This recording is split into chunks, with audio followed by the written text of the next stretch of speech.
मुंबळाशीर परिसरातील खान कंपाऊंडमधील 21 अनधिकृत इमारती उच्च न्यायालयाच्या आदेशानंतर ठाणे महापालिकेच्या अतिक्रमण विभागानं अखेर जमीनदोस्त केल्या असून या संपूर्ण क्षेत्राला ग्रीन झोन म्हणून विकसित करण्यास सुरुवात झाली. महापालिकेने येथे वृक्ष लागवड सुरू केली असून टप्प्याटप्प्यानं संपूर्ण परिसर हरित बनवण्याचा निर्धार व्यक्त केलाय. गेल्या काही वर्षांपासून खान कंपाऊंड परिसरात झपाट्यानं अनधिकृत बांधकामं उभी राहत होती. ठाणे महापालिकेच्या अतिक्रमण विभागानं उच्च न्यायालयाच्या आदेशावर आधारित कारवाईस 13 जूनपासून सुरुवात केली. गट क्रमांक 178, 179 आणि 180 या भागात उरलेल्या 17 अनधिकृत इमारतींवर पहिल्या टप्प्यात कारवाई करण्यात आली. या कारवाई दरम्यान काही रहिवाशांनी न्यायालयात धाव घेतली. मात्र न्यायालयानं कारवाईला स्थगिती देण्यास नकार देत संबंधित रहिवाशांना 23 जूनपर्यंत जागा रिकामी करण्याची मुदत दिली.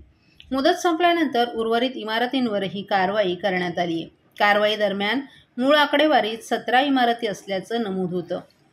मात्र प्रत्यक्षात 4 अतिरिक्त अनधिकृत इमारती असल्याचं उघड झाल्यानं एकूण 21 इमारती पूर्णपणे पाडण्यात आल्यात. ही कारवाई अतिक्रमण विभागाचे उपायुक्त शंकर पाटोळे यांच्या मार्गदर्शनाखाली पोलीस महापालिकेच्या बंदोबस्ताच्या साहाय्यानं राबवण्यात आली. या संपूर्ण क्षेत्राची पूर्वीची स्थिती हरित क्षेत्र म्हणजेच ग्रीन झोन म्हणून नोंदवली होती. त्यामुळेच या जागेवर अनधिकृत बांधकामं केल्यानं ती नियमबाह्य ठरत होती. आता या जागेचा मूळ उपयोग टिकवून ठेवत महापालिकेने येथे वृक्ष लागवड करण्याचा निर्णय घेतलाय. सध्या पाडलेल्या एका इमारतीच्या जागेवर वृक्षांची लागवडही सुरू करण्यात आली असून टप्प्याटप्प्यानं संपूर्ण परिसरात अशाच प्रकारे झाडांची लागवड केली जाणार आहे.